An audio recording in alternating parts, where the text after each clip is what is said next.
بارك على هذا النبي الكريم اللهم صل على محمد وعلى آل محمد في العالمين إنك حميد مجيد يا أيها الناس اتقوا ربكم الذي خلقكم من نفس واحدة وخلق منها زوجها وبث منهما رجالا كثيرا ونساء واتقوا الله الذي تساءلون به والأرحم إن الله كان عليكم رقيبا. Puji syukur kehadirat Allah dengan mengucapkan Alhamdulillahi Rabbil Alamin. Bersalawat kepada Nabi dengan mengucapkan Allahumma salli ala Muhammad wa ala ali Muhammad fil alamin innaka hamidum majid.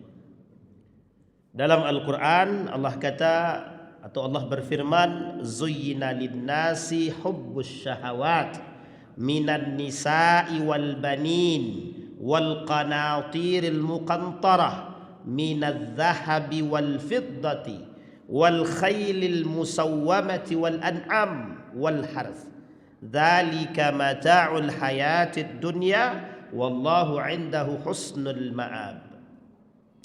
Bapak Ibu sekalian yang berbahagia, malam hari ini kita coba kaji satu pernyataan dari atau satu bait syair dari Ibnul Qayyim Al-Jauziyah.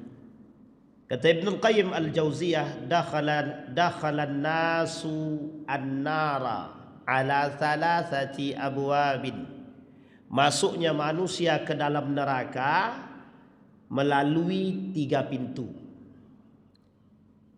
Pintu yang pertama, kata Ibnul Qayyim Al-Jauziyah, bab subhat atau babu subhatin awrasat syaka fi dinillah.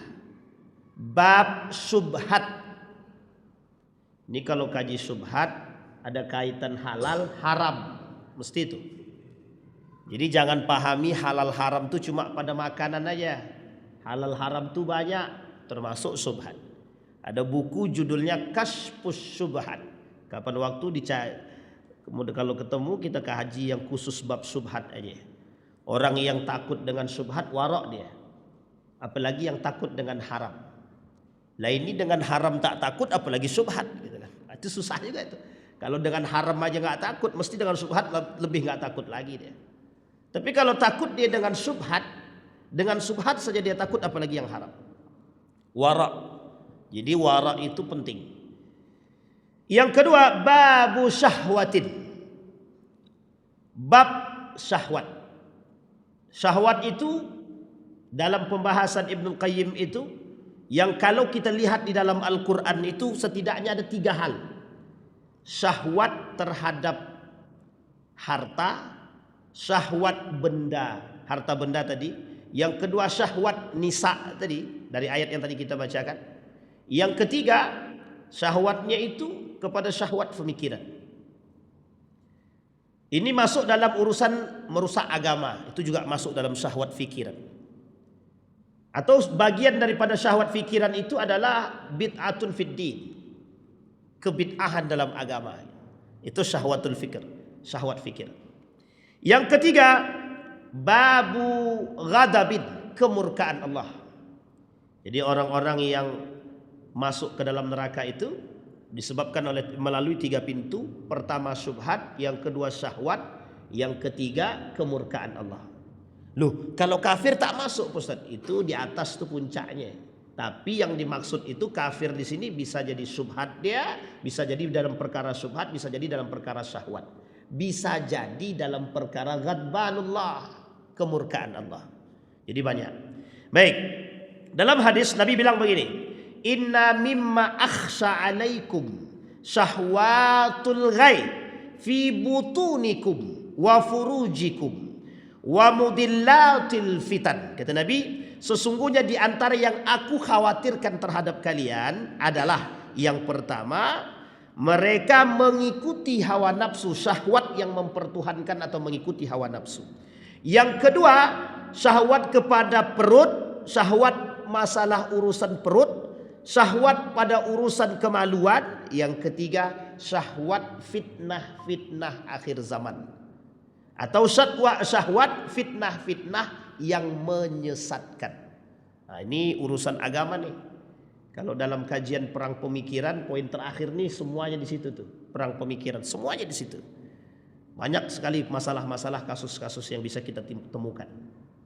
Maka kata baginda Nabi Muhammad SAW, yang paling dikhawatirkan itu di antara kita semua yang hadir, terkhusus umat Muslim itu, terkhusus umat Muslim itu, yang dikhawatirkan Nabi pada urusan syahwat tadi. Syubhat juga menjadi kekhawatiran, tapi poin malam ini kita bahas tentang syahwat saja. Kalau Allah kata dalam Al-Quran, zuyyina lin-nasi hubbus syahawat, dihiasi menjadi poin penting dan fitnah bagi manusia, itu syahwat, hubbus syahwat, mencintai syahwat, minan nisa, daripada daripada perempuan. Apa fitnah syahwat perempuan itu? Ini sudah kita sampaikan di beberapa tempat tentang fitnah wanita di akhir zaman. Di sini belum dibahas ya. Fitnah wanita di akhir zaman itu fitnah yang paling kejam di muka bumi ini. Ibu-ibu jangan tersinggung ya, jangan tersinggung. Itu yang ngomong Nabi.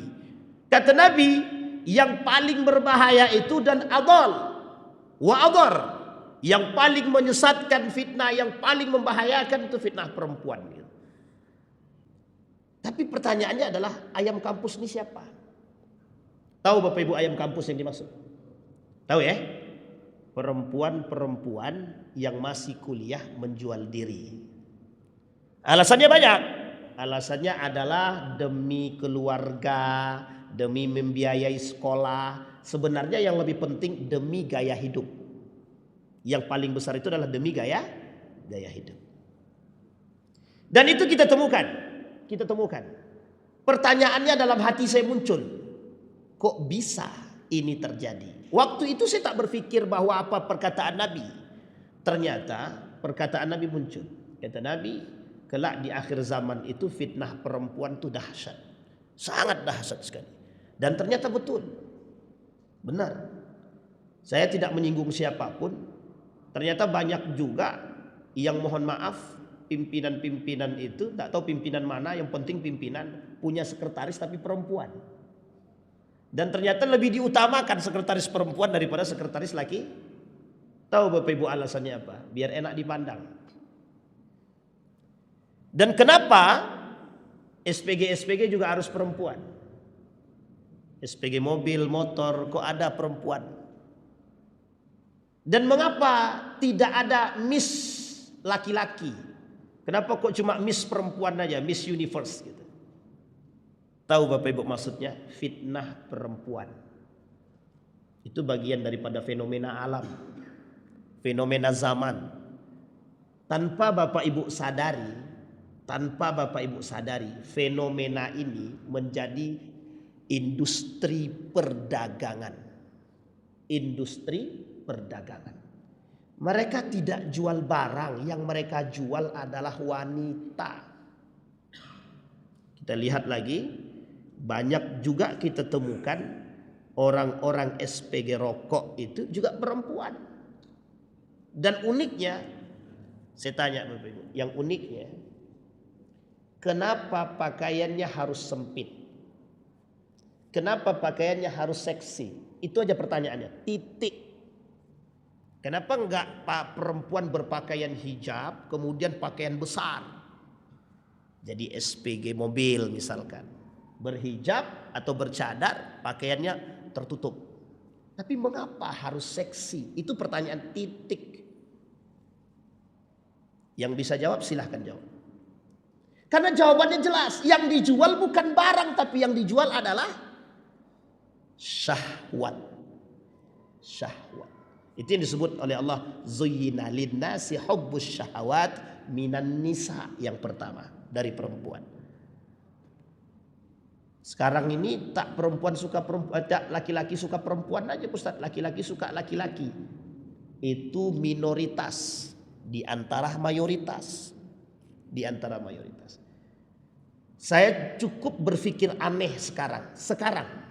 Mengapa pegawai-pegawai kantoran juga menggunakan pakaian yang sempit, berpakaian kok seperti orang telanjang?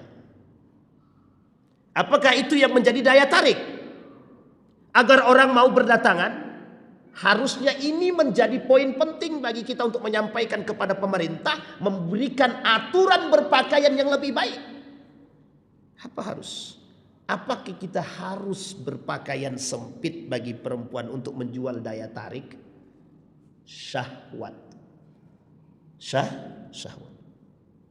Maka kata Nabi, fitnah syahwat itu di akhir zaman berbahaya. Memang fitnah syahwat itu. Nah, syahwat yang dimaksud poin yang keberapa? Syahwat furujihim. Syahwat kemaluan. Syahwatu furujihim, kata Nabi. Syahwat kemaluan. Kita lihat hadis Nabi tentang zina di akhir zaman. Kata Nabi, di akhir zaman perzinahan itu merajalela. Berasal dari mana? Berasal dari pakaian. Sekarang saya tanya, ada perempuan bercadar, tidak usah bercadar lagi, perempuan pakai hijab, hijabnya agak besar, bajunya tertutup dan tidak menampakkan lekuk tubuh. Ada ndak orang mau sweet kan? Ada ndak orang yang mau goda? Wih, cantiknya, sweet gitu. Ndak akan ada, Pak. Ndak akan ada. Tapi kalau perempuannya seksi, roknya mini, ketiaknya nampak, pertanyaan saya, lebih daripada itu bisa mereka terima. Berarti salah dong perempuan berpakaian demikian. Salah. Lah terus laki-laki yang melihat salah juga. Salah juga, dua-duanya salah. Tapi pertanyaannya penyebabnya apa, itu dia. Maka Nabi bilang, kata Nabi, kelak di akhir zaman tuh banyak orang berzinah di tengah jalan seperti binatang. Apa maksudnya? Maksudnya kelak di akhir zaman itu perzinahan itu merajalela seperti binatang berzinah di tengah jalan. Bedanya yang berzinah kalau manusia pakai akal, kalau binatang tanpa akal. Bedanya lagi manusia ada agama, binatang tanpa agama. Sekarang yang lebih parah siapa? Binatang atau manusia? Manusia lebih parah daripada binatang. Itulah bahasa Allah dalam Al-Quran, balhum adal. Mereka lebih berbahaya daripada binatang. Bisa dipahami Bapak Ibu? Gak usah terlalu serius betul Bapak Ibu. Nanti stres kita. Tapi memang kondisi zaman begitu. Memang itu kondisi zaman kita. Sehingga kita perlu mengetahui ini agar kita punya generasi yang harus kita khawatirkan ke depannya bagi mereka. Mengapa umat muslim hari ini acuh tak acuh saja dengan keadaan begitu? Kami sudah capek Ustaz. Bukan capek, kita belum berjuang Pak. Kita belum berjuang. Dan jangan katakan kita capek karena kita belum berjuang. Kapan kita berjuang? Sekarang. Sekarang kita berjuang. Karena memang hari ini kita dihadapkan dengan kondisi yang faktanya seperti itu. Syahwat. Ittiba'us syahwat. Poin pertama. Syahwat kemaluan. Poin yang kedua, syahwatud dunia. Apa itu syahwatud dunia? Minal amwal. Daripada harta. Perpecahan manusia pada masa sebelum datangnya Islam disebabkan dua hal. Agama, harta, dunia. Agama mereka berpecah belah. Yang kedua dunia. Dunia ini berpecah belah dalam urusan apa? Ada kekuasaan, ada harta, ada wanita dan lain sebagainya. Pertanyaannya kembali muncul. Sebelum Islam datang. Ini dituliskan oleh para ulama. Dalam persoalan jahiliyah. Mereka pada masa jahiliyah belum mengenal Islam. Mereka berpecah belah dalam urusan dunia. Berlomba-lomba, fastabiqud dunya, at-tanajus fid dunya. Mereka berlomba-lomba cari dunia, cari kekuasaan. Sehingga pada saat itu hukum yang berlaku namanya hukum rimba. Sekarang saya tanya sama Bapak Ibu, hukum rimba itu sekarang berlaku enggak? Yang berkuasa, yang punya kuasa berkuasa. Yang punya harta berkuasa, berlaku enggak sekarang? Jangan keras-keras Bang. Berlaku kata Bang nih. Berarti yang berlaku merasa yang pernah terzolimi kan begitu. Bagi mereka yang tidak terzolimi tidak berlaku Ustaz. Gitu. Karena kami punya ordal, orang dalam. Oh ya memang tidak berlaku bagi yang punya orang dalam. Yang berlaku hanya bagi orang yang tidak punya orang dalam. Tapi poinnya Pak. Ketika Khazraj dan Aus ini berantem, bercokak, berkelahi, bertikai. Apa bahasa bagusnya? Selain dia bercokak itu apa? Berkelahi. Sama. Mereka berkelahi hanya persoalan agama dan harta dunia. Apa kata kaum Khazraj? Kami lebih baik dan lebih kaya, dan kami lebih berhak menjadi pemimpin daripada Aus. Apa kata Aus? Kami juga. Itu kelompok Aus sebelum Islam datang. Manusia hari ini yang berharta, dia berkuasa. Mohon maaf, kalau ada istilah mengatakan hukum tajam ke bawah, tumpul ke atas, itu bagian. Karena hasil pengamatan dan pengamalan yang diamati oleh orang. Mengapa demikian? Karena mereka yang melakukan kesalahan karena mereka punya harta, mereka bisa mohon maaf suap. Saya tak katakan itu, tapi ini fakta. Yang kedua, orang yang punya kekuasaan, mereka berkuasa. Kalau mereka dikontrol oleh iman, kekuasaan dan harta yang mereka miliki, mesti demi kebaikan. Rasulullah katakan, kalau anakku yang mencuri, aku yang potong tangan. Sanggup tak pemerintah hari ini, kalau anakku yang korupsi, aku yang penjarakan? Itu pertanyaan tepat. Sanggup tak pemerintah hari ini, kalau anakku yang korupsi, aku yang penjarakan? Sanggup tak? Kalau sanggup berarti itulah yang dimaksud iman. Apa kata Umar bin Khattab? Jangan sampai ada anakku kalian masukkan calon pemimpin pengganti Umar. Cukup aku yang merasakan fitnahnya. Itu Umar bin Khattab katakan kepada sahabat-sahabat Nabi. Tahu alasannya apa? Umar tidak mau anaknya terjebak dalam fitnah dunia, syahwat dunia, nggak mau. Tapi kalau sekarang tidak, kalau bisa cucunya yang naik jadi pemimpin. Anak sudah, cucu besok cicit, jadi turunan, set begitu. Dari bapak, dari anak, dari cucu, dari cicit. Kalau bisa di bawah cicit. Regenerasi. Itu sistem apa? Sistem yang dibuat pada masa dinasti Umayyah, yang dilakukan oleh Muawiyah ibn Abi Sufyan, yang merubah sistem musyawarah menjadi sistem kerajaan dinasti. Yang dilakukan oleh siapa? Muawiyah ibn Abi Sufyan. Jadi kalau kita mengatakan mungkin tidak pada saat itu nepotisme terjadi pada masa dinasti Muawiyah? Mungkin. Karena memang yang merubah sistem khilafah musyawarah mufakat itu berubah menjadi dinasti, berubah menjadi sistem kerajaan, berubah menjadi sistem turun-temurun kekeluargaan pada masa Muawiyah ibn Abi Sufyan, yang memilih anak kandungnya menjadi pemimpin setelah Muawiyah. Dalam syarat yang diajukan oleh Al-Hasan, kalau Al-Hasan meninggal duluan dan Muawiyah habis masa jabatannya, kembalikan dalam musyawarah para sahabat Nabi. Tapi tidak dilakukan oleh Muawiyah. Muawiyah menunjuk anak kandungnya menjadi pemimpin setelahnya. Bapak Ibu tahu alasannya apa? 3 alasannya. 1, panglima perang. Yang kedua, menyatukan umat. Yang ketiga, adalah alasan yang ketiga yang paling kuat. Karena anak kandungnya. Sekarang kita bicara partai politik. Perhatikan partai politik itu. Siapa yang berhak duduk di sana? Anak kah? Cucu kah? Dan lain sebagainya. Perbaiki sistemnya. Maka kalau tidak perbaiki sistemnya sampai kapanpun. Mohon maaf Pak. Mengapa dinasti Umayyah itu dihancurkan? Karena ada rasa kebencian oleh kerajaan-kerajaan Islam kecil yang berada di sekeliling dinasti Umayyah dan Abbasiyah. Mereka mengatakan begini, kalaulah sistemnya seperti ini, kapan kami akan menjadi pemimpin? Kapan kami jadi pemimpin? Tidak bisa. Karena yang berkuasa adalah mereka. Maka mohon maaf, perang saudara itu sudah dimulai semenjak perang saudara di dalam Islam sudah dimulai sejak Ali bin Abi Thalib bertikai dengan Aisyah dalam perang Jamal, perang Siffin dengan Muawiyah, kemudian antara Al-Hasan dengan orang-orang muslim lainnya, Al-Husain dalam Karbalanya, itu umat muslim semua. Muawiyah, dinasti Umayyah dihancurkan oleh Abbasiyah, dinasti Abbasiyah dihancurkan oleh Mongol, masuk pada Andalusia dan lain sebagainya. Sama semua dampak daripada perbuatan keangkuhan dan kesombongan. Zuyyina syahwatud dunia, semua syahwat dunia. Coba perhatikan, ketika Harun ar-Rasyid diledek sama seorang yang majnun, orang gila. Harun Ar-Rasyid itu hidup sezaman dengan siapa? Sezaman dengan Abu Nawas. Berapa kali Abu Nawas mengerjai Harun Ar-Rasyid.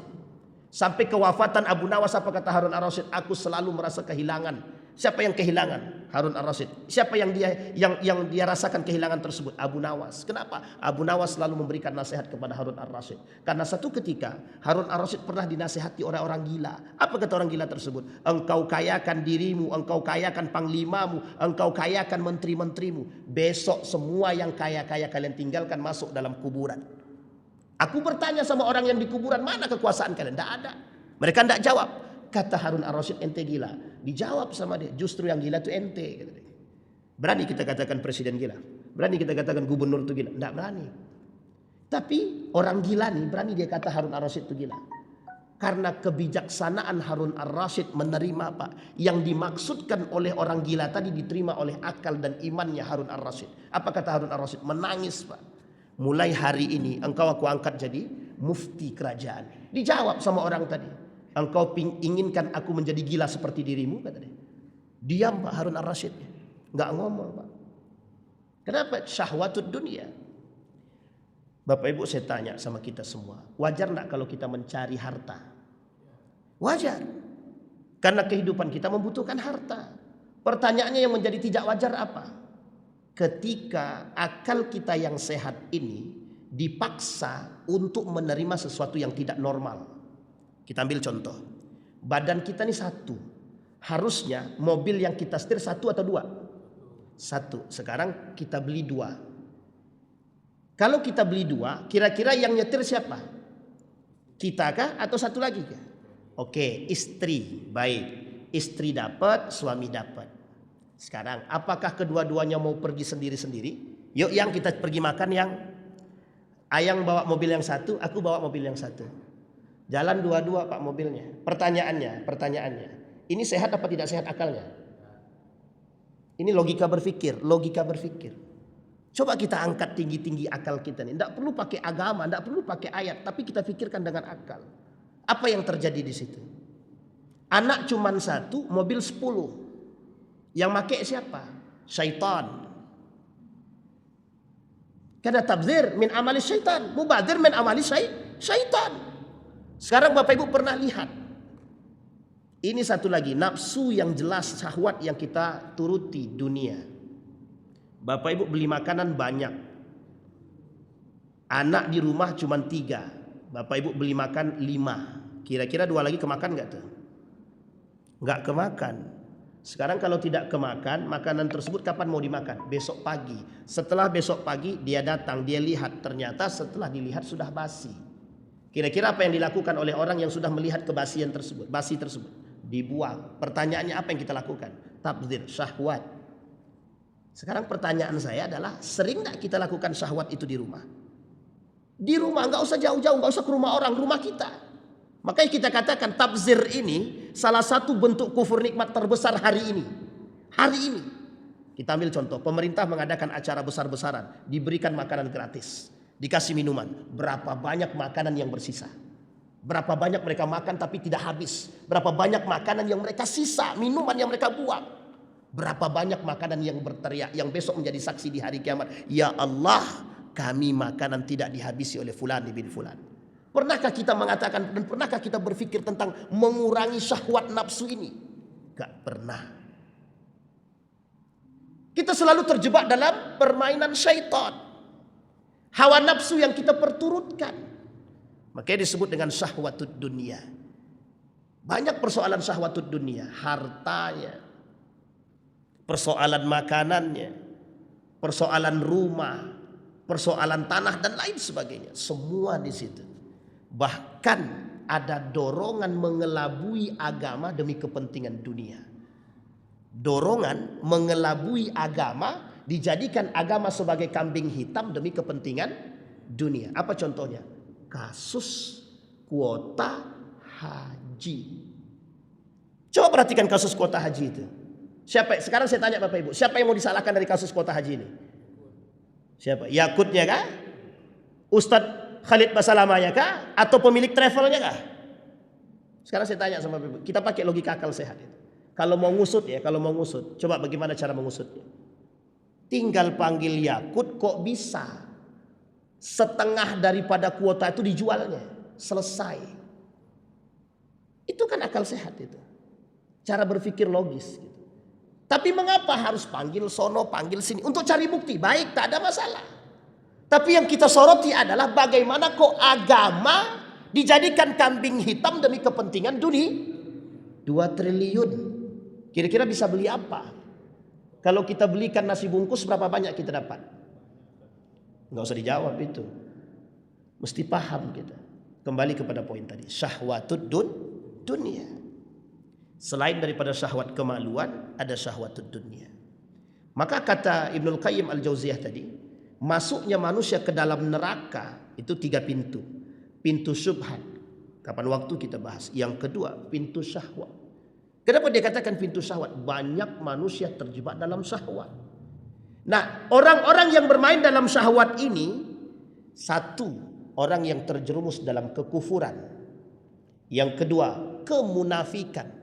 Yang ketiga, kemusyrikan. Ketiga-tiga ini terjebak dalam syahwat. Orang yang terjerumus dalam kekufuran dari persoalan syahwat, banyak Pak. Orang-orang yang kufur akan nikmat Allah, dia terjebak dalam syahwat. Sekarang pertanyaannya, makanya Bapak Ibu, ketika Allah mengatakan orang yang tidak mau bersyukur akan nikmat Allah itu, kalimatnya apa? Waman la yashkur atau waman kafara. Barang siapa yang tidak bersyukur atau barang siapa yang kufur. Ayatnya yang Allah pakai kafaro. Kenapa Allah pakai kafaro? Karena sudah tingkatannya tinggi. Kenapa begitu? Mereka menentang Allah, seolah-olah makanan yang Allah berikan kepada mereka, harta yang Allah berikan kepada mereka, apa kata mereka? Ini tidak ada apa-apanya untuk kami dan kami tidak cukup ini. Allah kasih kebaikan kepada mereka, mereka tolak. Allah berikan kepada mereka kenikmatan, mereka tidak mau bersyukur. Allah berikan kepada mereka kesehatan, mereka gunakan kemaksiatan. Allah kasih mereka pandangan yang baik, mereka lihat kepada syahwat-syahwat kelamin. Allah berikan mereka tubuh yang bagus, mereka buka. Allah berikan mereka kaki yang sempurna melangkah ke tempat maksiat. Ini yang disebut dengan kufur nikmat, menentang Allah. Ketika Allah patahkan kakinya, ya Allah, kenapa engkau patahkan kakiku ya Allah? Dia datang kepada Allah dengan mengatakan kakiku patah ya Allah. Baru dia katakan aku bersyukur meskipun kakiku tinggal 1. Bersyukur. Jadi haruskah kita bersyukur setelah mendapat azab? Haruskah kita bersyukur setelah mendapatkan laknat? Haruskah kita bersyukur setelah mendapatkan cobaan? Alhamdulillah Ustaz, setelah masuk penjara, habis korupsi kemarin aku tobat Ustaz. Jadi tobatnya setelah masuk penjara. Pertanyaannya sebelum masuk penjara nggak tobat dia. Makanya kata para ulama, jangan sampai Allah yang langsung turun tangan memberikan azab, memberikan laknat, memberikan cobaan. Karena manusia sudah terlanjur mentuhankan hawa nafsu dan syahwat dia, akal sehatnya tertutupi, imannya tak mampu berbicara, terjebak dalam pengaruh syaitan. Bisa dipahami Bapak Ibu? Ini logika yang sederhana hari ini. Makanya mohon maaf, hari ini mengapa kok banyak yang tidak normal? Jangan tersinggung. Yang tersinggung pelaku. Kenapa banyak yang tersinggung? Kenapa banyak yang tidak normal? Karena akal dan iman mereka tidak mereka gunakan pada yang semestinya. Atau yang kedua, tertutupi karena ketinggian nafsu dan syahwatnya. Karena nafsu lebih tinggi, syahwatnya lebih tinggi, dorongan untuk menggapai sesuatu lebih tinggi, sehingga mereka mempertuhankan itu. Yang selanjutnya yang ketiga, apa yang akan mereka lakukan untuk menggapai syahwat mereka? Menghalalkan yang haram, mengharamkan yang halal. Disinilah poin syubhat tadi berbicara. Disinilah poin syubhat berbicara. Sekarang saya tanya sama Bapak Ibu. Berapa banyak harta-harta yang syubhat yang kita lihat? Berapa banyak? Banyak sekali di muka bumi ini perkara syubhat dalam urusan harta. Sekarang kalau harta tersebut syubhat dan kita pakai menjadi haram, orang yang berhati-hati dengan urusan syubhat, dia mesti berhati-hati, lebih berhati-hati dengan urusan yang haram. Makanya Nabi berhati-hati menerima hadiah. Nabi takut yang dia terima bukan hadiah tapi gratifikasi. Nabi sangat khawatir, Pak. Maka dalam urusan kepentingan Nabi tak mau terima. Misal contoh dalam urusan kepemimpinan, ketika ada orang datang ke rumah Nabi memberikan makanan atau hadiah apapun, Nabi tolak.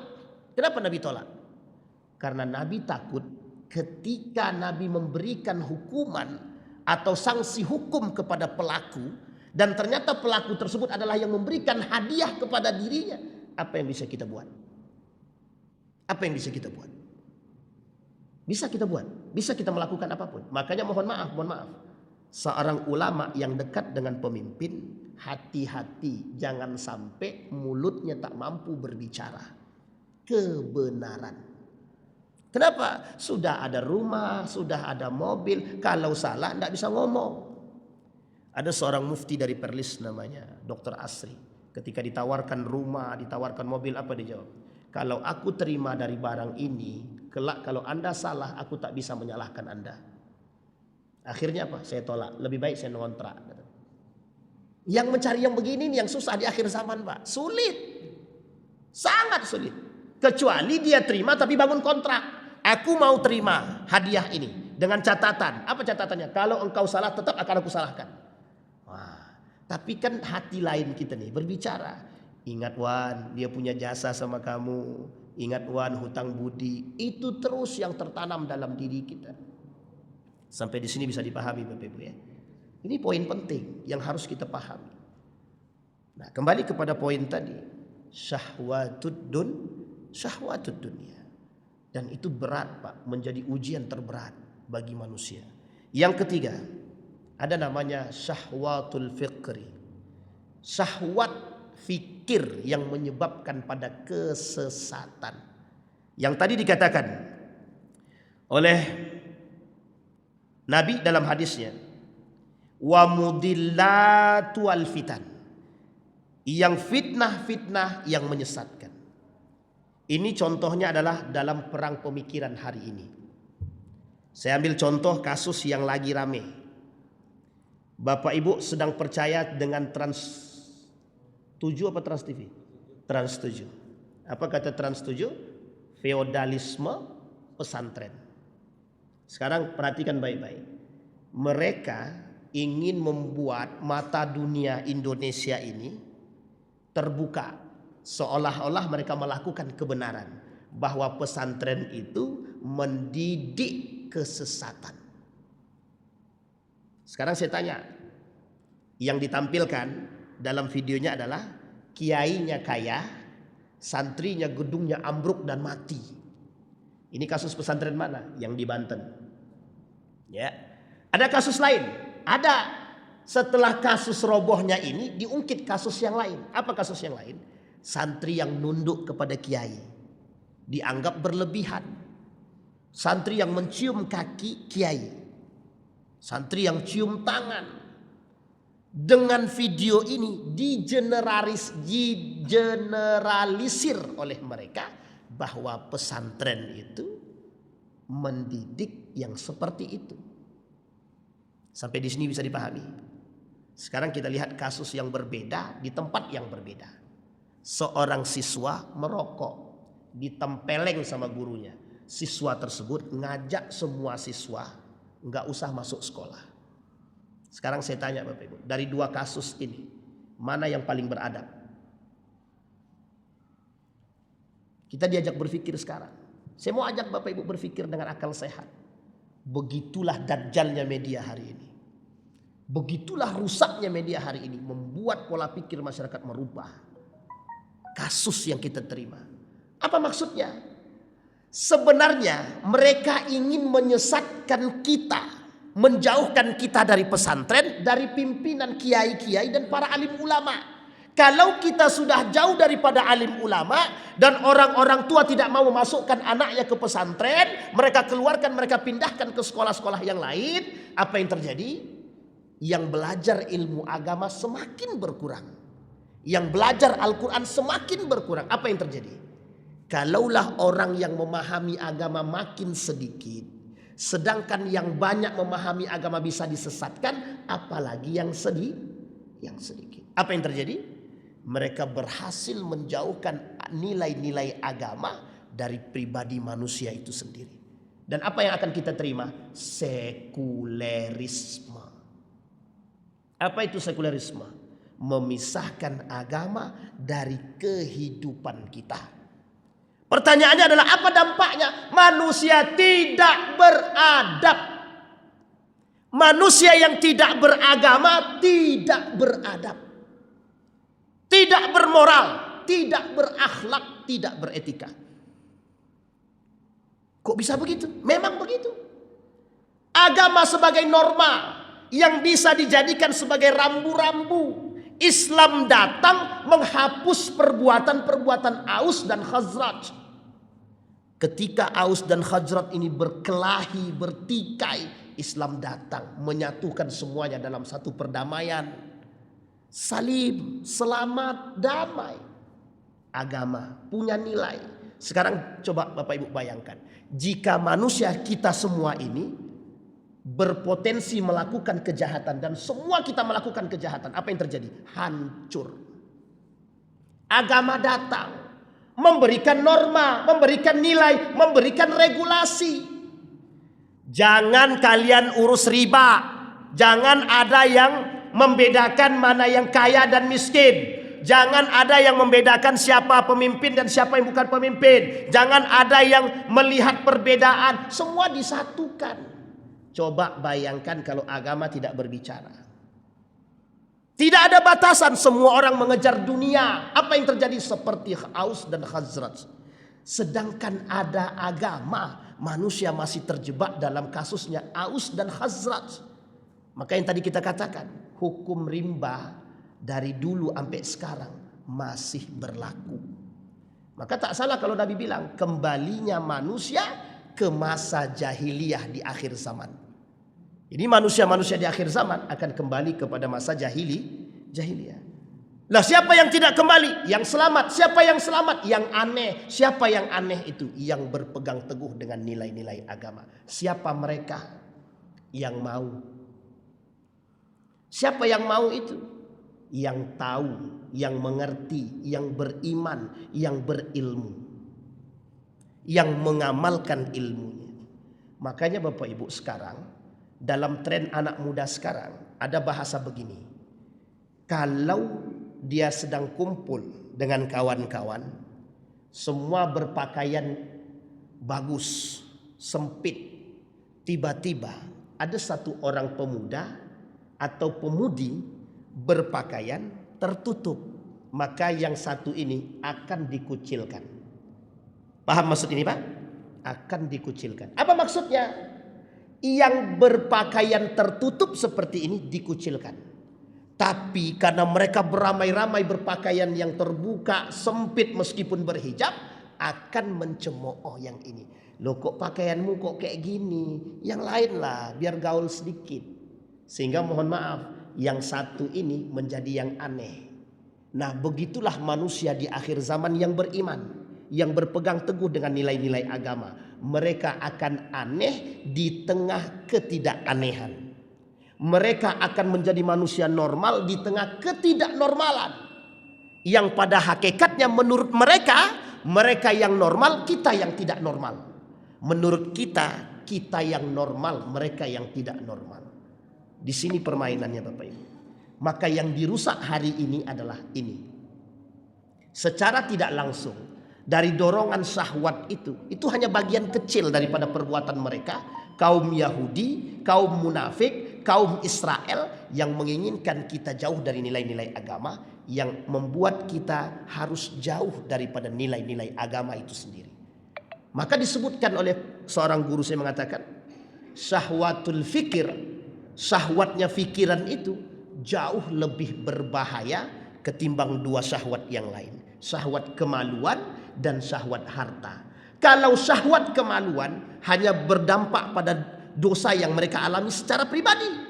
Kalau syahwatnya harta, mereka dorongan kepuasan bagi diri mereka sendiri serta kezaliman terhadap orang lain. Tapi kalau syahwat fikiran menyesatkan manusia-manusia yang tadinya sudah berada pada keimanan yang baik.